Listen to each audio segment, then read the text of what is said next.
Noong araw na iyon, ang langit ay tila may sariling kwento. Ang mga ulap ay mabibigat, bumababa, at tila nagbabadya ng isang malakas na ulan. Ako si Leon, at kasama ko ang kaibigan kong si Marco. Kami ay mga estudyante na may kakaibang hilig. Ang paghahanap ng mga multo sa mga lugar na pinaniniwala ang may kakaibang enerhiya. Alam namin na ito ay delikado. Ngunit ang pakiramdam ng takot ay nagbibigay sa amin ng kakaibang saya. Leon, sigurado ka ba dito? Tanong ni Marco habang nakatayo kami sa harap ng lumang bahay na napapalibutan ng mga ligaw na damo at palumpong. Ang bahay ay matagal nang abandonado. At ayon sa mga kwento, dito raw madalas nagpapakita ang mga anino sa gabi. Oo, Marco! Ito na ang pagkakataon natin para makakita ng totoong multo.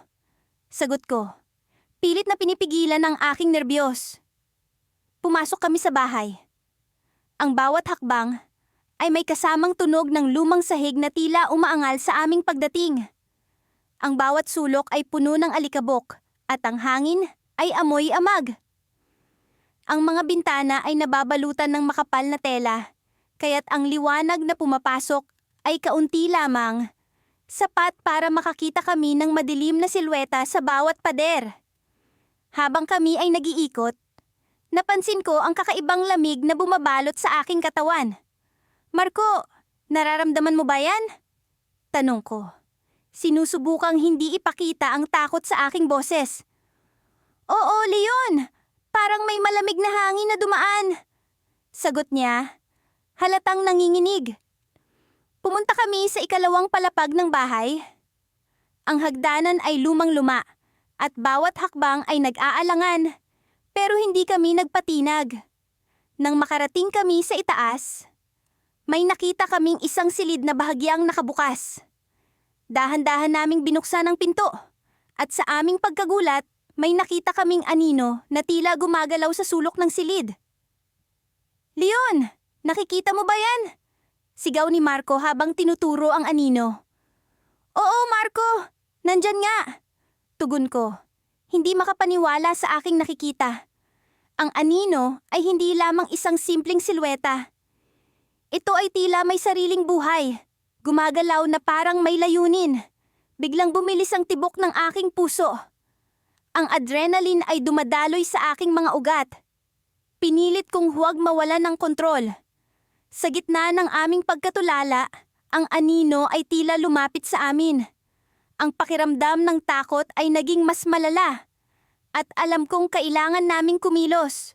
Tara na, Marco! Sigaw ko. At mabilis kaming nagmamadaling bumaba ng hagdan. Halos madapa pa sa aming pagmamadali. Ngunit sa aming pagbaba, may narinig kaming malakas na lagapak mula sa itaas. Huminto kami, parehong hindi makagalaw. Ang tunog ay tila galing sa lugar kung saan kami galing. Anong nangyari doon? Tanong ni Marco, halatang nababahala. Bago pa man kami makapag-isip ng susunod na gagawin, biglang bumukas ang pinto ng bahay. Sa liwanag ng araw na pumapasok, nakita namin ang isang mas malinaw na anyo ng anino. Isang batang babae na may mga matang tila walang buhay, nakatingin diretso sa amin.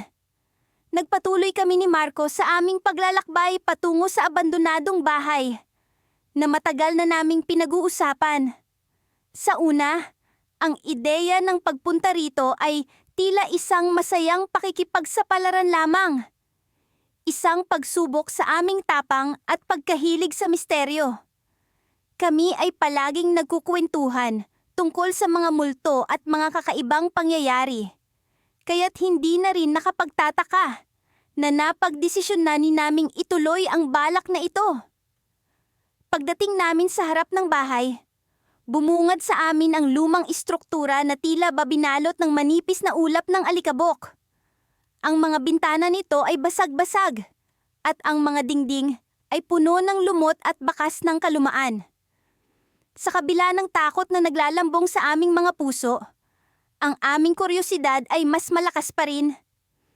Sa kabila ng tanglaw ng buwan, ang bahay ay Tila ba naglalabas ng kakaibang enerhiya? Isang bagay na hindi mo maipaliwanag, ngunit ramdam na ramdam mo. Sigurado ka ba sa ginagawa natin, Leo? Tanong ni Marco, habang pilit na pinipigilan ng panginginig ng kanyang boses. Oo naman, sagot ko. Bagamat hindi ko rin mapagkakaila na may kaba sa aking dibdib. Subalit ito na ang pagkakataon namin, at hindi kami papayag na umurong na lang. Kinuha ako ang flashlight mula sa aking backpack at sabay kaming pumasok sa bahay. Ang sahig ay nagkikikiskis sa tuwing kami ay maglalakad. At ang bawat tunog ay tila ba isang babala. Para bang sinasabi ng bahay na hindi kami dapat narito. Ngunit hindi namin ito pinansin. Sa halip, patuloy kami sa pag-usisa sa loob. Hinahanap ang anumang palatandaan ng paranormal na presensya. Habang naglalakad kami papunta sa isang lumang sala, biglang naramdaman ko ang malamig na hangin na dumaan sa aking likuran. Agad akong lumingon, ngunit wala akong nakita. Nararamdaman mo rin ba iyon? Tanong ko kay Marco, na agad namang tumango. Pareho kaming nag-isip na baka ito na ang simula ng aming pakikipagsapalaran. Sa gitna ng sala, may isang malaking lamesa na may taklob na puting tela.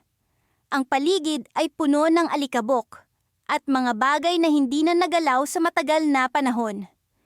Sa isang sulok, may mga larawan na nakasabit sa dingding. Mga imahe ng pamilya na tila ba unti-unti nang naagnas sa paglipas ng panahon. Bigla kong naisip kung sino ang mga taong nanirahan dito at kung ano ang nangyari sa kanila. Habang kami ay nagmamasid, bigla naming narinig ang isang mahina ngunit malinaw na tunog ng mga yabag sa itaas. Tumigil kami sa aming ginagawa at nagkatinginan. Ang aming mga puso ay biglang bumilis ang pagtibok. Puntahan natin!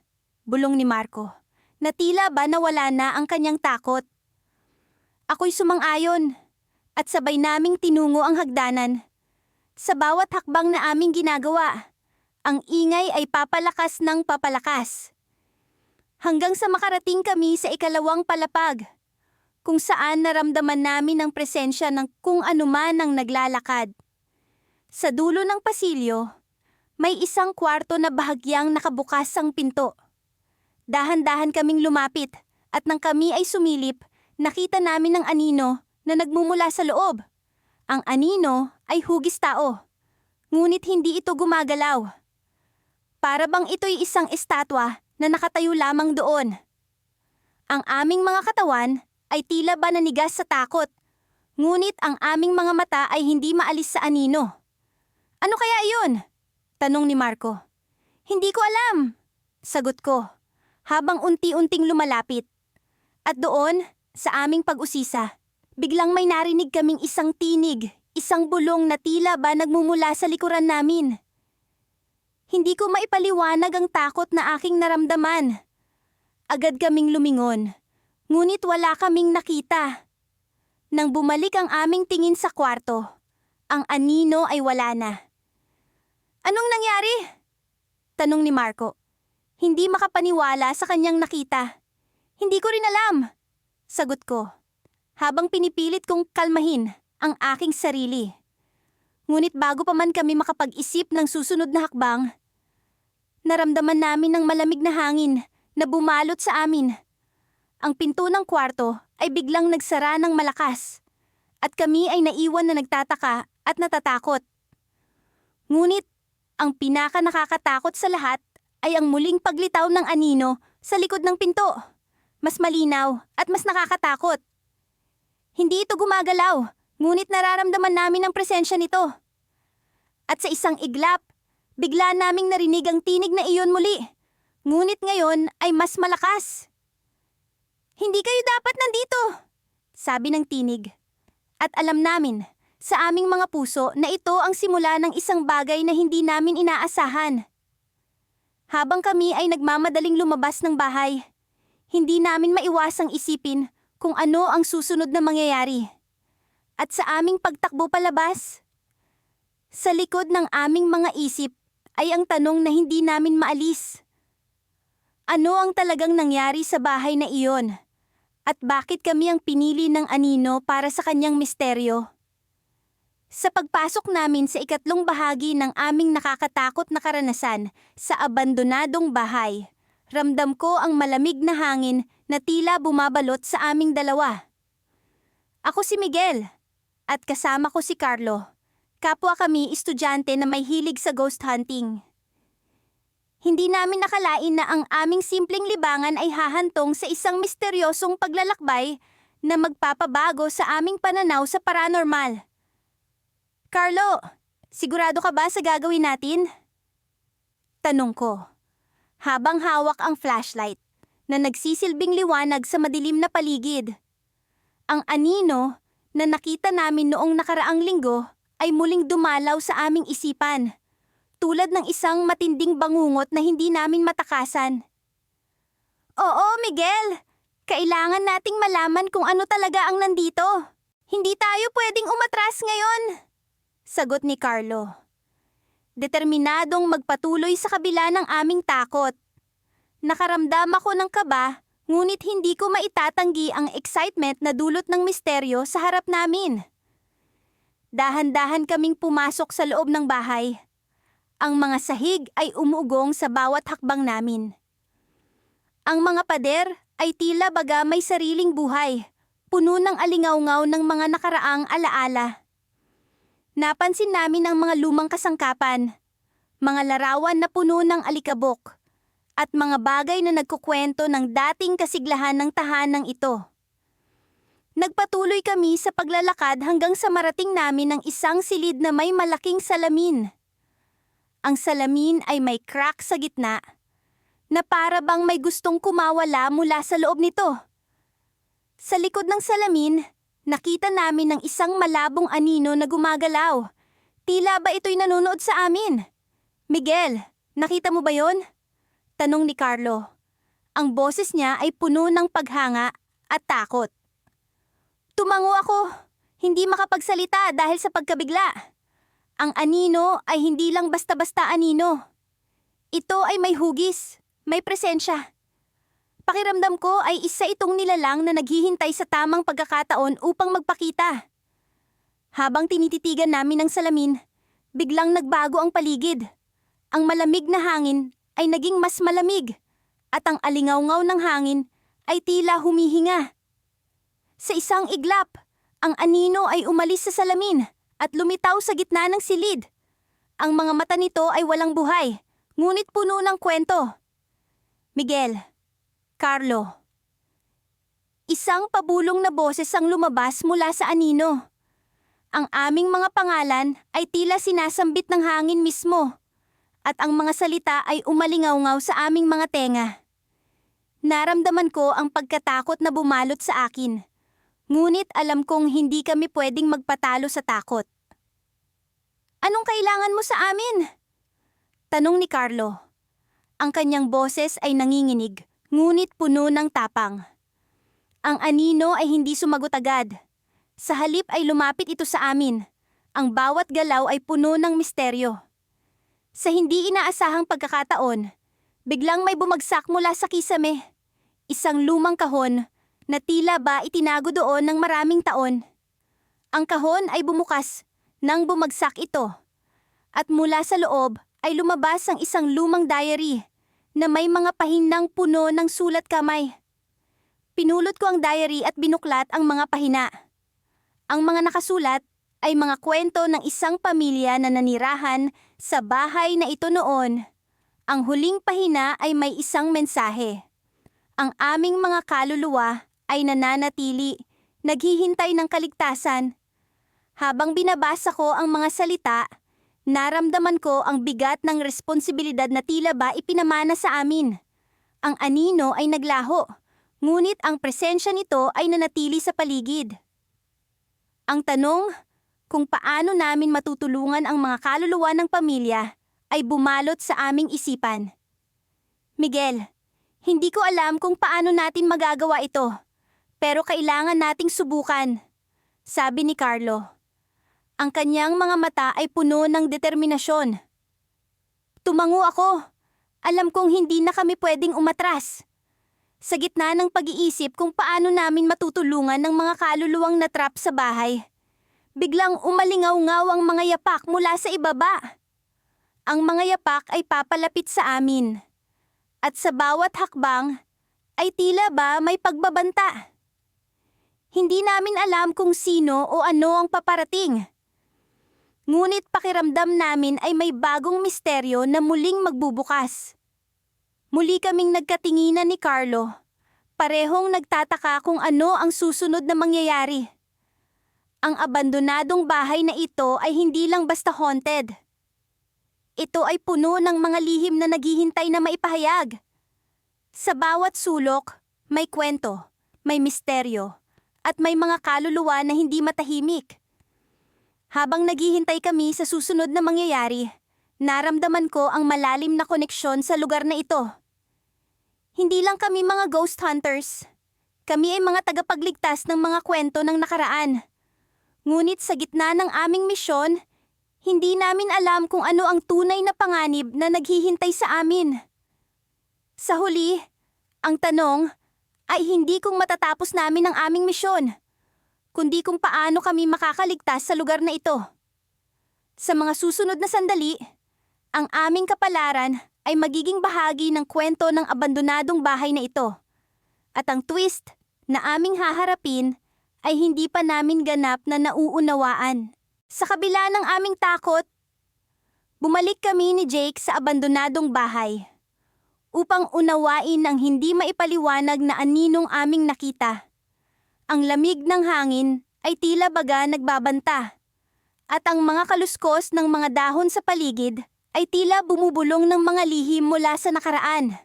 Subalit ang aming kuryosidad ay mas malakas kaysa sa aming pangamba. Sigurado ka ba sa ginagawa natin? Tanong ni Jake habang tinitingnan ang kalumaan ng bahay. Ang mga bintana nito'y basag-basag at ang mga pader ay nababalutan ng makapal na alikabok at amag. Oo, Jake! Kailangan nating malaman ang katotohanan. Sagot ko, pinipilit ang sarili na maging matatag. Ang mga mata namin ay nagtagpo at sa mata niya ay nakita ko ang parehong sigasig na nadarama ko.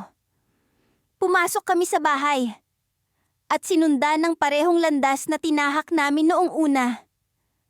Sa bawat hakbang, ang mga sahig ay nagngangalit sa ilalim ng aming mga paa. Tila baga nagbabadya ng panganib. Naalala ko ang kwento ng mga tao sa baryo tungkol sa bahay na ito.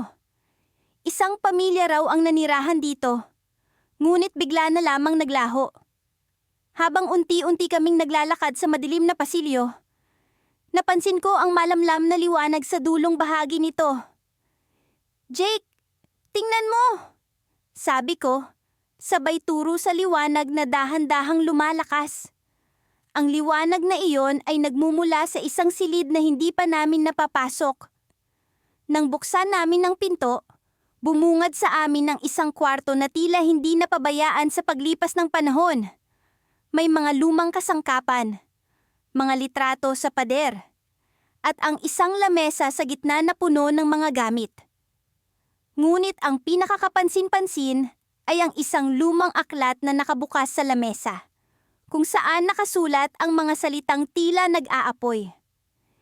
Hindi ko alam na may ganito pa palang silid dito, bulong ni Jake, habang dahan-dahang lumapit sa lamesa. Kinuha niya ang aklat at binasa ang ilang bahagi nito. Ito ay parang diary, sabi niya. Ang kanyang boses ay puno ng pagkamangha. Habang binabasa niya, natuklasan namin ang kasaysayan ng pamilya na minsang nanirahan dito. Ang diary ay pag-aari ng isang batang babae na nagngangalang Clara. Ang kanyang mga pahina ay puno ng kwento tungkol sa kanyang mga pangarap, takot, at mga kakaibang karanasan sa bahay. Ngunit ang huli niyang tala ay tila baga puno ng takot. Isang babala tungkol sa isang anino na sumusunod sa kanya. Jake, kailangan nating malaman kung ano ang nangyari kay Clara. Sabi ko, habang ang aking puso ay kumakabog sa kaba. Baka ang aninong nakita natin ay may kinalaman sa kanya. Bigla, naramdaman namin ang isang malamig na hangin na dumaan sa pagitan namin. Ang liwanag sa kwarto ay kumurap-kurap. At sa isang iglap, nakita namin ang aninong iyon sa isang sulok ng silid. Ngunit sa pagkakataong ito, mas malinaw ito. Hugis ng isang batang babae at tila lumuluha. Hindi ko alam kung bakit, ngunit naglakas loob akong lapitan ito. Clara! Tanong ko, umaasa na makakuha ng sagot. Ang anino ay hindi kumibo, ngunit ang paligid ay tila baga nagbago. Ang mga pader ng silid ay nagpakita ng mga eksena mula sa nakaraan. Mga alaala ng pamilya, mga tawanan, at sa huli, isang trahedya. Nalaman namin na ang pamilya ni Clara ay biktima ng isang malagim na aksidente sa loob mismo ng bahay na ito. At ang aninong nakita namin ay ang kanyang kaluluwa na hindi matahimik, naghahanap ng katarungan para sa kanyang pamilya. Ngunit sa gitna ng mga eksenang iyon, may isang bagay na kakaiba. Isang misteryosong figura na tila may kinalaman sa pagkamatay ng pamilya. Isa itong lalaki na may suot na itim na Amerikana.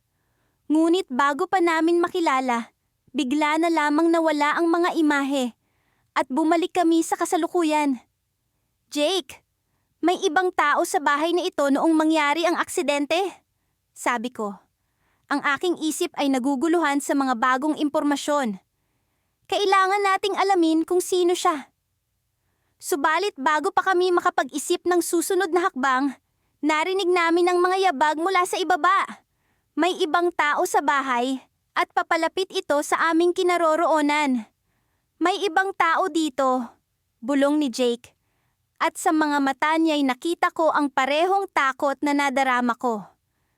Nagmadali kaming magtago sa likod ng mga lumang kasangkapan, habang ang mga yabag ay lalong lumalapit. Sa aming pagtatago, naramdaman ko ang malamig na kamay ni Jake na naghahawak sa akin. Ano man ang mangyari, alamin natin ang totoo, sabi niya. Ngunit bago pa siya makapagsalita pa, bumukas ang pinto at bumungad sa amin ang isang figurang hindi namin inaasahan. Ang figura ay pamilyar. Ang lalaking nasa itim na Amerikana mula sa mga alaala ni Clara. Ngunit bakit siya narito? At ano ang kaugnayan niya sa mga nangyari sa bahay? Bago namin masagot ang mga tanong na iyon, biglang nagdilim ang paligid at ang tanging narinig ko na lamang ay ang malakas na pagsara ng pinto. Sa kabila ng dilim, isang bagay ang malinaw. Ang aming ghost hunting adventure ay hindi pa nagtatapos. At ang mga sagot na hinahanap namin ay mas malapit na kaysa sa aming inaakala. Sa kabila ng takot na bumabalot sa aming dibdib, hindi namin mapigilan ang pag-usisa sa kung ano ang tunay na nangyayari sa abandonadong bahay na iyon. Ako si Jessa, isang estudyante na mahilig sa ghost hunting, at kasama ko si Marco, ang matalik kong kaibigan na may parehong interes. Sa dami ng mga kwento tungkol sa lugar na iyon, parang sinasabi ng bawat pader ng bahay na may mga lihim itong gustong isiwalat. Nang gabing iyon, nagpasya kaming bumalik sa bahay. May dala kaming mga flashlight at recorder upang makuha ang anumang ebidensyang maaari naming makita o marinig. Pagdating namin, ang paligid ay tila mas malamig kaysa sa karaniwan. Ang hangin ay may kasamang bulong, na para bang may mga anino sa paligid na nagmamasid sa bawat hakbang namin. Pagkapasok namin sa loob, agad naming naramdaman ang kakaibang presensya. Ang mga anino sa dingding ay tila gumagalaw sa ritmo ng aming mga hakbang. Sinubukan naming kumalma habang iniikot ang aming mga flashlight sa paligid. Ngunit ang mga anino ay patuloy na naglalaro sa aming imahinasyon. Sa ikalawang palapag, napansin namin ang isang kwarto na kanina pa namin iniwasang pasukin. Ayon sa mga kwento, ito raw ang kwarto ng isang batang babae na misteryosong nawala ilang dekada na ang nakalipas. Sa kabila ng kaba, pinili namin ni Marco na buksan ang pinto. Tumambad sa amin ang isang kwarto na tila hindi nagalaw sa loob ng mahabang panahon. Sa kabila ng alikabok, may kakaibang aura ang lugar. Parang may nagmamasid sa amin.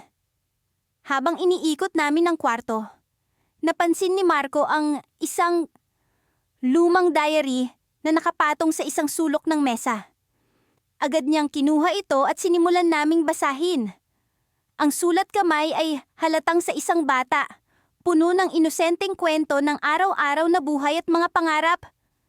Ngunit sa mga huling pahina, nagsimulang mag-iba ang tono. Ang mga kwento ay naging madilim, puno ng takot at pagkalito. May mga pagbanggit tungkol sa isang anino na palaging sumusunod sa kanya, isang presensyang hindi niya maipaliwanag. Sa puntong iyon, naramdaman namin ang bigat ng presensya sa kwarto. Hindi ito imahinasyon lamang, ito ay tunay na naroon. Muli naming narinig ang bulong ng hangin, ngunit ngayon ay tila may kasamang hikbi. Si Marco ay napaatras, at ako naman ay hindi na rin nakapagpigil. Ngunit sa halip na umalis, mas lalo kaming naingganyong tuklasin ang katotohanan.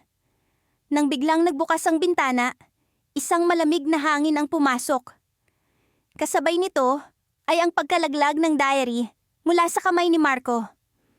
Mabilis kong pinulot ito at sa pagbuklat ko sa huling pahina, may nakita akong kakaibang mensahe na wala noong una naming binasa.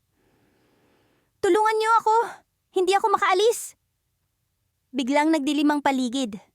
Naudlot ang mga flashlight namin at ang tanging liwanag na nagmumula sa labas ay tila naglaho. Narinig namin ang mga yabag sa labas ng kwarto. Papalapit, papalapit. Hindi namin makita kung sino o ano ang paparating, ngunit ramdam namin ang presensya nito. Sa puntong iyon, isang malamig na kamay ang biglang pumisil sa balikat ko. Napasigaw ako sa takot, at si Marco ay napaatras sa pagkagulat. Ngunit sa halip na umalis, ang kamay na iyon ay tila nag-uudyok sa amin na manatili. Sa kabila ng aming takot, naisip namin na maaring ito ang batang babae na humihiling ng tulong. Nagdesisyon kaming bumalik sa unang palapag. Ngunit sa pagbaba namin, unti-unti naming naramdaman ang pagbigat ng hangin. Ang mga anino ay naglalakbay sa paligid. Sinasamahan kami sa bawat hakbang. Pagdating namin sa pinto, nagulat kami nang bumukas ito ng sarili. Para bang may nag-anyaya sa amin na umalis. Nang makalabas kami, bumalik ang liwanag ng aming flashlight. Tumakbo kami palayo sa bahay, at sa kabila ng takot, may natutunan kami. Hindi lamang ito isang lugar na puno ng misteryo. Ito ay isang tahanan ng mga kaluluwang nawawala, naghahanap ng sagot sa kanilang mga tanong. Ngunit sa paglingon ko, nakita ko si Marco na tila kinakausap ang isang figura sa malayo. Hindi ko maipaliwanag kung sino o ano yon, ngunit sa punto ng pag-aalinlangan, bigla itong naglaho. Si Marco ay nakatingin sa akin. May halong takot at pagkalito sa kanyang mga mata. "Jessa," ang sabi niya, "may kailangan tayong balikan. Sa kabila ng aming takot, alam namin na hindi pa tapos ang kwento. Ang anino sa abandonadong bahay ay may kwento pang gustong isiwalat. Ngunit ang tanong, handa ba kaming harapin ang katotohanan?" Matapos ang aming di malilimutang pagbisita sa ikalawang palapag ng abandonadong bahay, napagpasyahan naming bumaba sa silong, isang lugar na tila ba puno ng lihim at misteryo. Sa bawat hakbang namin pababa, ang mga sahig na gawa sa kahoy ay kumakaluskos. Tila baga nagbabanta na bumigay anumang oras. Ang malamlam na ilaw mula sa aming mga flashlight ay nagbigay ng kakaibang anino sa paligid, na mas lalong nagpapaigting sa tensyon na aming nararamdaman. "Sigurado ka ba sa ginagawa natin, Marco?"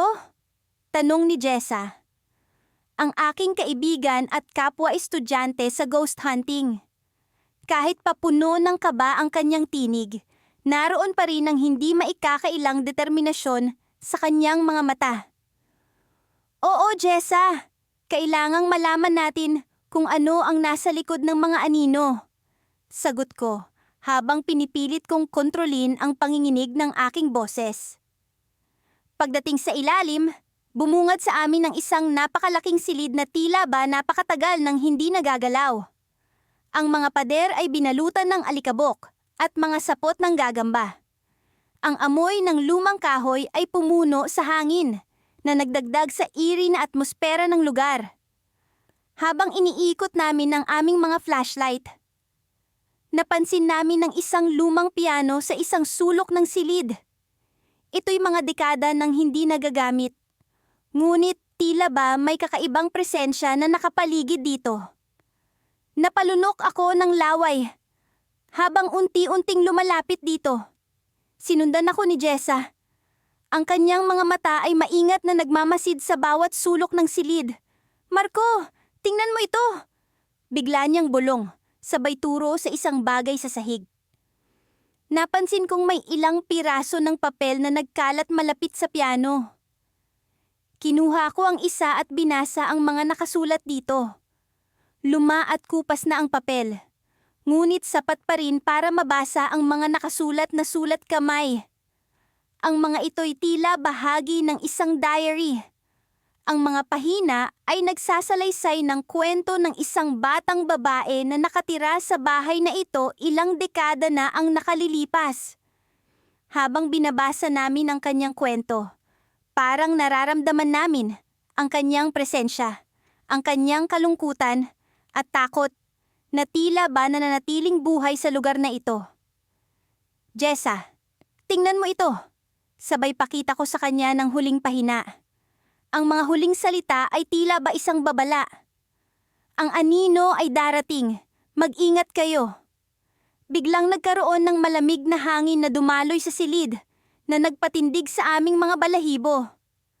Ang mga pinto at bintana ay nagsimulang kumalampag. Tila ba may gustong pumasok o lumabas. Napatingin kami sa isa't isa. Parehong alam na kailangan na naming umalis.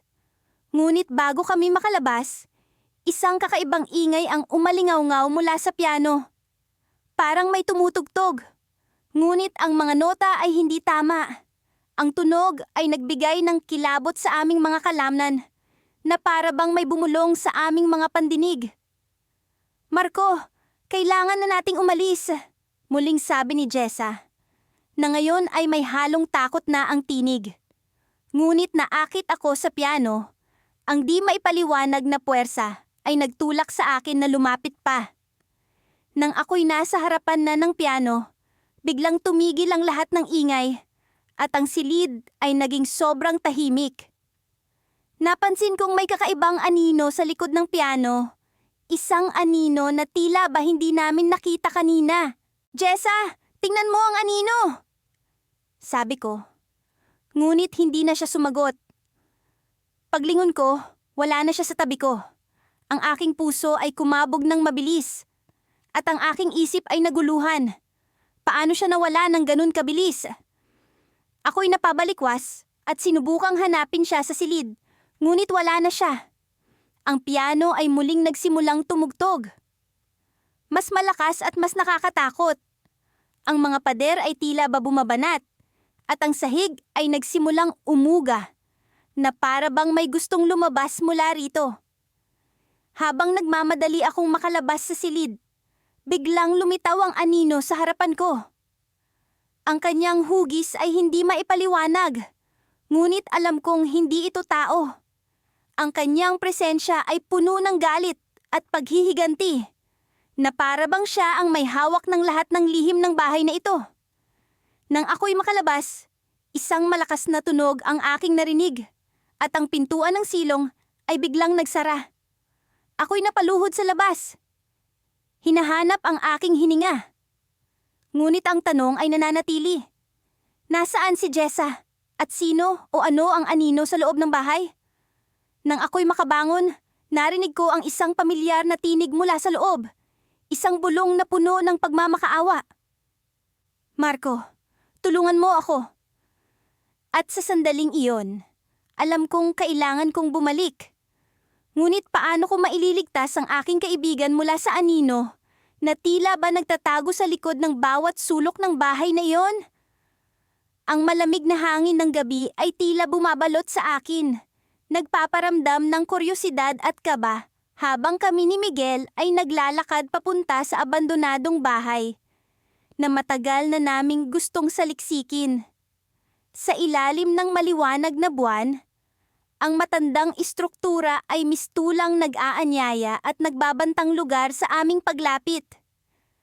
Sa kabila ng mga bulong na nagsasabing may kakaiba sa bahay na ito, ang aming pagkahilig sa ghost hunting ay nangibabaw sa aming takot. "Sigurado ka ba dito, Leo?" tanong ni Miguel, habang pinipilit na hindi magpahalata ng kaba sa kanyang boses. "Oo, Miguel.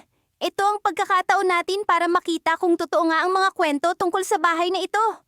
Sagot ko, nagtatangkang magpakita ng tapang. Sa katotohanan, ang aking puso ay bumibilis ang tibok. Hindi dahil sa takot, kundi sa pananabik. Pagpasok namin sa loob, agad na bumungad sa amin ng alikabok at amoy ng nabubulok na kahoy. Ang sahig ay tila nagkukwento ng mga nakalipas na panahon. Ang mga dingding ay may mga punit-punit na wallpaper at ang kisame ay puno ng mga agiw. Sa liwanag ng aming mga flashlights, ang bawat sulok ay nagmistulang may sarili nitong kwento. Habang iniikot namin ang kabahayan, biglang may malamig na hangin na dumaan sa akin. Parang may dumaan na hindi ko maipaliwanag. Napatingin ako kay Miguel. Ngunit siya ay nakatuon sa isang lumang painting na nakasabit sa pader. Ang mga mata ng lalaki sa painting ay tila sumusunod sa amin saan man kami magpunta. "Miguel, naramdaman mo ba yun?" tanong ko. Pilit na inintindi kung tama ba ang aking naramdaman. "Anong naramdaman, Leo?" sagot niya. Tila hindi apektado. "Wala naman." Tinuloy namin ang aming pag-iikot hanggang sa makarating kami sa isang lumang sala. Dito namin nakita ang isang lumang piano na tila hindi na nagalaw ng ilang dekada. Biglang naramdaman ko na parang may malamig na kamay na humawak sa aking balikat. Nang lingunin ko, wala naman akong nakita. "Miguel, may naramdaman talaga ako." Bulalas ko, hindi na napigilan ang aking kaba. "Leo, baka iniisip mo lang yan," sagot ni Miguel. Ngunit halata sa kanyang mga mata na may bahagyang pag-aalala. "Tara, tingnan natin ang basement. Baka doon natin makita ang anino." Bumaba kami sa lumang hagdanan papunta sa basement. Ang bawat hakbang ay nagtataginting sa katahimikan ng gabi. Ang basement ay madilim at malamig. Ang mga lumang kahon at gamit ay nagkalat, tila iniwan ng mga dating nanirahan dito. Habang iniisa-isa namin ang mga kahon, biglang may narinig kaming tunog ng piano mula sa itaas. Pareho kaming napatigil at nagtinginan. Walang ibang tao sa bahay na ito at ang tunog ay hindi maaring gawa ng hangin. "Leo, ano yun?" tanong ni Miguel. Ngayon ay halata na ang takot sa kanyang boses. Baka yun ang anino?" Sagot ko. Hindi sigurado kung dapat bang magpatuloy o tumakbo na lang palayo. Sa kabila ng takot, nagpasya kaming bumalik sa sala. Pagdating namin doon, ang piano ay tahimik na ulit, ngunit may isang bagay na kakaiba sa paligid. Sa gilid ng aming mga mata, may nakita kaming isang figura na mistulang lumulutang. Isang anino na walang malinaw na anyo, ngunit ramdam ang presensya. "Miguel, tingnan mo yun!" Bulong ko, hindi makapaniwala sa nakikita. Nagsimula itong gumalaw, papalapit sa amin. Sa bawat hakbang nito, ang temperatura ay tila bumababa. Nagdadala ng malamig na hangin na parang nagyayelo ang aking mga baga. Napaatras kami ni Miguel, ngunit hindi kami makatakbo. Parang may puwersa na humahawak sa amin na manatili sa lugar. Habang palapit ng palapit ang anino, Biglang may narinig kaming boses. Isang bulong na parang galing sa ilalim ng lupa. "Tulungan niyo ako!" Ang boses ay puno ng pighati at hinanakit. Tila humihingi ng tulong na hindi namin alam kung paano ibibigay. Sa gitna ng aming pagkatakot, biglang nagbukas ang pinto ng bahay. At isang malamlam na liwanag ang pumuno sa paligid. Sa liwanag na iyon, unti-unting nawala ang anino. At ang boses ay naglaho na rin. Napatingin kami ni Miguel sa isa't isa, parehong hindi makapaniwala sa nangyari. Ngunit sa kabila ng aming takot, isang bahagi ng aming pagkatao ang nag-uudyok na bumalik pa rin. Ano ang kwento ng anino? Bakit ito humihingi ng tulong? At sino ang nagbukas ng pinto sa huling sandali? Ang mga katanungang ito ay nag-iwan ng hindi maipaliwanag na misteryo na nag-udyok sa amin na muling bumalik sa bahay na iyon. Hindi para takasan ng takot, kundi para hanapin ang sagot sa mga tanong na tila walang katapusan. Kung tatanungin mo ako kung ano ang pinakakatakot na parte sa pagpasok sa abandonadong bahay, sasabihin kong hindi ito ang lumang pintuan na kumakaluskos sa bawat galaw o ang bintanang may mga bitak na tila nagkukwento ng mga lihim ng nakaraan. Hindi rin ito ang mamlanangan o malamlam na liwanag ng buwan na pumapasok sa pagitan ng mga sirang bubong. Ang tunay na kinatatakutan ko ay ang anino na nakita namin sa unang pagkakataon sa loob ng bahay na iyon. Isang anino na tila ba may sariling buhay. Nang makarating kami ni Lila sa ikalawang palapag ng bahay, nagpasya kaming pumasok sa isang silid na may malaki at antigong salamin. Ang salamin ay may makapal na alikabok. Ngunit sa kabila ng lahat ng dumi, lumilitaw pa rin ang anino ng isang tao. "Tingnan mo, Ellie!" bulong ni Lila habang itinuturo ang salamin. Sa pagtingin ko, nakita ko ang anino. Iisa ang hugis, ngunit hindi ito gumagalaw kahit kami ay nakatayo sa harap nito. "Nakakatakot," sabi ko. "Baka naman nababasa lang ng alikabok ang anyo natin." Ngunit kahit anong pilit ko, hindi ko maialis ang pagkabahala sa puso ko. Parang may hindi tama. Parang may nagmamasid sa amin mula sa likod ng salamin. Nagpasya kaming magpatuloy sa pag-e-explore sa silid. Ang mga lumang libro at sirang muebles ay nagkalat, tila nagpapakita ng buhay na minsang mayroon sa bahay na ito. Ngunit ang palagiang presensya ng anino sa salamin ay hindi mawala sa isip namin. Parang may gustong sabihin, isang mensahe na hindi namin maunawaan. Sabi nila, ang mga salamin daw ay pintuan ng ibang mundo, wika ni Laila habang tinitingnan ng paligid. "Baka naman may gustong makipag-usap sa atin," napailing ako. "Ano ang gagawin natin? Kakausapin natin ang salamin?" Nagkatawanan kami, ngunit ang saya ay panandalian lamang.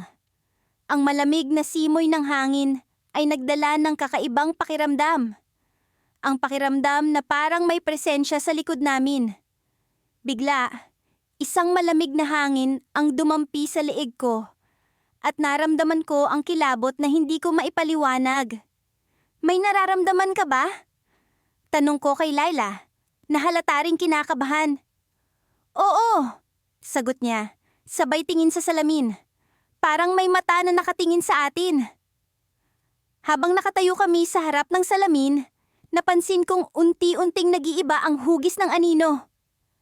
Sa paglipas ng mga segundo, ang anyo ay nagkakaroon ng mas malinaw na porma. Isang mukha na hindi ko kilala, ngunit parang pamilyar. Nagsimula itong gumalaw, na para bang may gustong iparating. "Lila, tingnan mo!" sigaw ko. Sabay hila sa kanya papalapit sa salamin. "Nakikita mo ba yan?" Hindi ko alam kung tama ba ang ginagawa ko. Ngunit parang may nagtulak sa akin na malaman ang katotohanan. Sa isang iglap, narinig namin ang pagkalabog ng mga muebles sa likuran namin. Pareho kaming napatigil at napatingin sa direksyon ng ingay. Wala kaming nakita, Ngunit ang ingay ay patuloy na umalingaw-ngaw sa buong silid. May nag-ikot sa doorknob! Sigaw ni Lila habang itinuro ang pinto ng silid. Hindi kami makagalaw sa takot, ngunit ang ingay ay patuloy na nagpatuloy. Ang doorknob ay unti-unting umikot, na para bang may gustong pumasok sa loob. Mabilis kaming nagdesisyon na lumabas ng silid.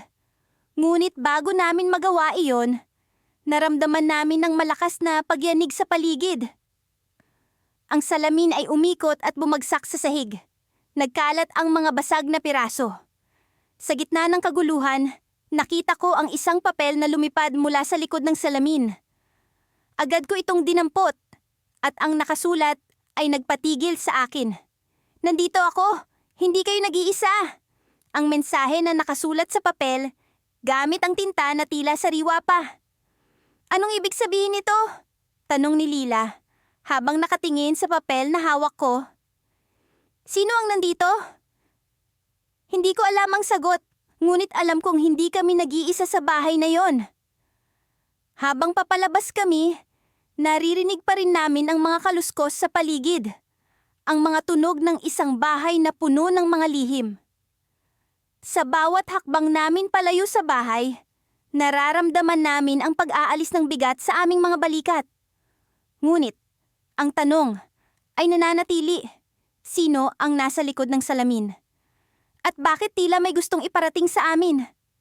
Sa aming paglabas sa gate, tumingin ako kay Lila. Babalik tayo, Ili, sabi niya, puno ng determinasyon. May kailangang malaman tayo. Ngunit bago pa man ako makasagot, isang malamig na hangin ang muling dumampi sa amin. At sa gilid ng aking mata, nakita ko ang pamilyar na anyo ng anino na nagmamasid mula sa bintana ng bahay. Hindi ko na alam kung ito ba'y imahinasyon lamang o isang paalala na hindi pa tapos ang aming kwento. Minsan, ang mga sagot ay nasa mga tanong na hindi natin kayang ipaliwanag. At ang bahay na ito ay puno ng ganoong katanungan. Sa ilalim ng madilim na kalangitan, lumalakad kami ni Leo patungo sa abandonadong bahay na matagal na naming pinag-aaralan. Ang hangin ay malamig at tila may dalang masamang balita. Ang mga puno sa paligid ay nagkukubli sa liwanag ng buwan, na para bang ayaw nilang mapansin ang nangyayari sa loob ng bahay na ito. Sigurado ka bang papasok tayo ngayon? Tanong ni Leo, habang hawak ang flashlight na kinakabitan ng aming kamera. Oo, kailangan nating malaman kung ano talaga ang nasa loob. Hindi na tayo makakabalik kapag sumuko pa tayo ngayon. Sagot ko, kahit ang puso ko ay kumakabog sa kaba. Paglapit namin sa pinto, naramdaman ko ang bigat ng presensya sa paligid. Parang may mga matang nakatingin sa amin, nagmamasid sa bawat galaw namin. Binuksan ni Leo ang pinto at bumungad sa amin ang madilim na sala na tila ba isang larawang iniwan ng nakaraan. Ang mga kasangkapan ay natatakpan ng alikabok at ang hangin ay amoy luma at basang kahoy. Naglakad kami patungo sa hagdanan, umaasang makakahanap ng palatandaan sa misteryosong anino na nakita namin noong huling pagbisita. Sa bawat hakbang, ang mga sahig ay umuungol na para bang nagrereklamo sa pagkakaroon namin doon. Tinungo namin ng ikalawang palapag kung saan namin unang nakita ang anino na nagbigay ng takot sa aming dalawa. Ano sa tingin mo ang maari nating makita ngayon? Tanong ni Leo, habang kami naglalakad sa makipot na hallway. Marahil isang palatandaan na magpapatunay na hindi tayo nagkakamali. Sagot ko, pilit na pinapawi ang takot sa aking boses. Nagpatuloy kami hanggang sa makarating sa isang silid na may sirang bintana. Ang liwanag ng buwan ay tumatago sa salamin, nagbibigay ng kakaibang liwanag sa loob. Dito namin unang nakita ang anino at naramdaman ko ang kilabot na bumabalik sa akin. Hindi ko alam kung bakit, pero hinila ako ng isang hindi maipaliwanag na puwersa patungo sa sulok ng silid. Ang puso ko ay bumilis ang tibok habang papalapit ako sa dingding na tila ba may tinatagong lihim. Nagulat ako nang maramdaman ang malamig na hangin na tila ba nagmumula sa likod ng dingding. Walang kahit anong kakaiba dito, sabi ni Leo habang tumitingin sa paligid. May nararamdaman ako, sabi ko, at pinagsama ang aking lakas ng loob upang itulak ang dingding. Sa aking pagkagulat, unti-unti itong bumukas. Nagpapakita ng isang lihim na pintuan. Nagkatinginan kami ni Leo, parehong nagugulat sa aming natuklasan. Ano to? Tanong ni Leo, habang tinititigan ng madilim na lagusan. Isang lihim na silid, sagot ko, na parang hindi makapaniwala sa aking nakikita. Sa kabila ng takot, pumasok kami sa loob, gamit ang flashlight upang liwanagan ang paligid. Ang silid ay maliit at puno ng lumang kasangkapan at mga kahon. Sa isang sulok, nakakita kami ng isang lumang diary na tila ba matagal nang iniwan ng may-ari. Binuksan ni Leo ang diary at sa pagbuklat niya ng mga pahina, nakita namin ang mga nakakatakot na tala ng isang batang babae. Ang mga sulat kamay ay naglalarawan ng kanyang mga karanasan sa loob ng bahay. Kung paano siya kinulong ng isang misteryosong puwersa. Ang bawat pahina ay puno ng pagdurusa at takot. At sa huling tala, nabasa namin ang kanyang pag-asang makalaya mula sa lugar na ito. Siguro, siya ang anino, sabi ni Leo, habang nag-aalala ang kanyang boses. Baka kailangan niyang tulong natin, sagot ko. Ramdamang bigat ng kanyang kwento sa aking damdamin. Bigla, naramdaman namin ang malamig na hangin na dumadaloy sa silid. At sa isang iglap, nakita namin ang anino sa harap namin. Ang silid ay bumalot sa kasakiman, at ang anino ay unti-unting naging malinaw. Ang batang babae sa diary ay nakatayo sa harap namin. Ang kanyang mga mata ay puno ng luha at pagmamakaawa. Pero sa isang iglap, ang kanyang anyo ay nagbago. Ang kanyang mukha ay naging masama, at ang kanyang mga mata ay naglalabas ng galit. Narealize namin ng isang mas nakakatakot na katotohanan. Hindi siya humihingi ng tulong. Siya ay isang biktima ng isang mas madilim na puwersa, at kami ay nahulog sa kanyang bitag.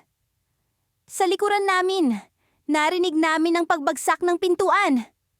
Kami natrap sa loob, at ang tanging naririnig namin ay ang nagngangalit na hangin na tila ba nagdadala ng sumpa. Ang mga ilaw ng flashlight ay unti-unting nawawalan ng bisa. At kami naiwan sa dilim. Nakaharap sa anino na may masamang balak. Hindi ko alam kung paano kami makakalabas, pero alam ko na ang aming kapalaran ay nakatali sa bahay na ito. Sa kabila ng takot, alam kong kailangan naming harapin ang anino at ang lihim na bumabalot sa abandonadong bahay. Sa wakas, narating namin ni Marco ang ikalawang palapag ng abandonadong bahay. Matagal na naming iniisip puntahan ito, ngunit ngayon lang kami nagkaroon ng lakas ng loob. Sa tuwing kami ay nag-ghost hunting, ito ang bahay na pinaka nagpapakaba sa amin. May kakaibang aura ito. Parang may bumabalot na malamig na hangin kahit sa gitna ng tag-init. Pero ngayong gabi, ang hangin ay tila humihinga ng mas mabigat. Nagpaparamdam ng presensya ng hindi nakikitang mga mata. Marco, tingnan mo yung silong sa dulo ng hallway. Bulong ko, habang tinuturo ang isang kwarto na tila sinadya talagang walang pinto. Ang dilim nito ay parang humihigop sa amin. Isang pang-akit na hindi maikakaila. Sumunod si Marco. Ang mga hakbang niya ay mas maingat kaysa dati. Pareho kaming may hawak na flashlight. Ngunit kahit papuno ng liwanag ang paligid, parang may bumabalot na anino sa bawat sulok. Ang mga dingding ay may mga lumang punit na wallpaper, na tila ba may gusto itong ikubli. Habang papalapit kami sa silong, napansin ko ang isang bagay na hindi ko inaasahan. Sa kabila ng kadiliman, may isang bagay na kumikislap sa loob ng kwarto. Isa itong maliit na bintana na natatakpan ng makapal na alikabok. Sa kabila ng bintana, may aninong gumagalaw. Halos hindi ko mawari kung ano ito. Marco, may gumagalaw sa loob! Sigaw ko, na nagdulot ng mas matinding kaba sa dibdib ko. Nagtama ang tingin namin ni Marco. Parehong puno ng takot at pananabik. Pumasok kami sa loob ng silong at doon namin naaninag ang anino. Isa itong hugis tao, ngunit parang nawawalan ng laman. Isang manipis na figura na tila gawa sa usok. Hindi ito gumagalaw, nananatili lang sa isang sulok, nakatingin sa amin. Sinong nandyan? Tanong ni Marco. Ang boses niya ay nanginginig sa kaba. Walang sagot. Sa halip, ang anino ay unti-unting nagbago ng anyo. Isa itong batang babae, nakasuot ng lumang damit na tila mula pa sa nakaraang siglo. Ang mga mata niya ay malungkot, puno ng hinanakit. Marco, nakikita mo ba ito? Tanong ko. Hindi makapaniwala sa nakikita. Tumango siya at mas lalo kaming lumapit sa figura. Habang papalapit kami, naramdaman ko ang malamig na hangin na bumalot sa amin. Ang batang babae ay biglang nagpakita ng isang matamis na ngiti. Ngunit sa likod nito ay may halong lungkot. Tila ba may gusto siyang sabihin. Marco, baka kailangan niya ng tulong. Bulong ko. Hindi ko maalis ang tingin sa kanya. Ngunit bago pa kami makapagsalita ulit, ang batang babae ay tumuro sa dingding na katapat ng bintana. Doon namin nakita ang isang bagay na nagbigay ng kaunting linaw sa misteryo. Isang lumang larawan ang nakapaskil sa dingding. Halos hindi na makilala dahil sa kalumaan. Pero sa ilalim ng makapal na alikabok, nakita namin ang imahe ng batang babae. Kasama ang isang pamilya. Lahat sila ay nakasuot ng damit mula sa nakaraang panahon. Sa likod ng larawan, may nakasulat na pangalan. Elena, 1897. Elena. Siya siguro ang batang babae, bulong ni Marco, habang pinupunasan ng alikabok sa larawan. Sa ilalim ng larawan, may piraso ng papel na tila ba naglalaman ng isang lihim. Tulungan ninyo akong makabalik sa aking pamilya. Nakasulat sa papel. Hindi ko alam kung paano namin siya matutulungan. Pero sa puso ko, alam kong kailangan namin itong subukan. Magsasalita na sana ako kay Elena nang biglang may narinig kaming kalabog mula sa ibaba. May tao sa baba! Sigaw ni Marco at dali-dali kaming lumabas ng silong. Pagkababa namin, nakita namin ng isang pinto na dati ay sarado. Ngayon ay nakabukas na. Pumasok kami at doon namin nakita ang isang lumang hagdanan na tila ba bumaba sa ilalim ng lupa. Marco, sa tingin ko, dito natin makikita ang sagot, sabi ko, habang tinitingnan ng hagdanan. Nagkatinginan kami ni Marco, parehong puno ng takot at pag-asa. Sa kabila ng aming kaba, alam namin na kailangan naming sundan ang anino ni Elena doon. Habang bumababa kami sa hagdan, naramdaman ko ang malamig na hangin na tila ba nagpapahiwatig ng mas malalim na misteryo. At sa bawat hakbang, ang anino ni Elena ay tila ba nagiging mas malakas, mas totoo. Ngunit bago pa man namin maabot ang dulo, may narinig kaming boses, isang bulong na nagmumula sa likod namin. Hindi kayo dapat nandito, sabi ng boses, puno ng puot. Paglingon namin, nakita namin ang isang bagong figura, isang mas matanda, mas madilim na anino. Hindi ito si Elena at ang presensya nito ay punong-puno ng galit.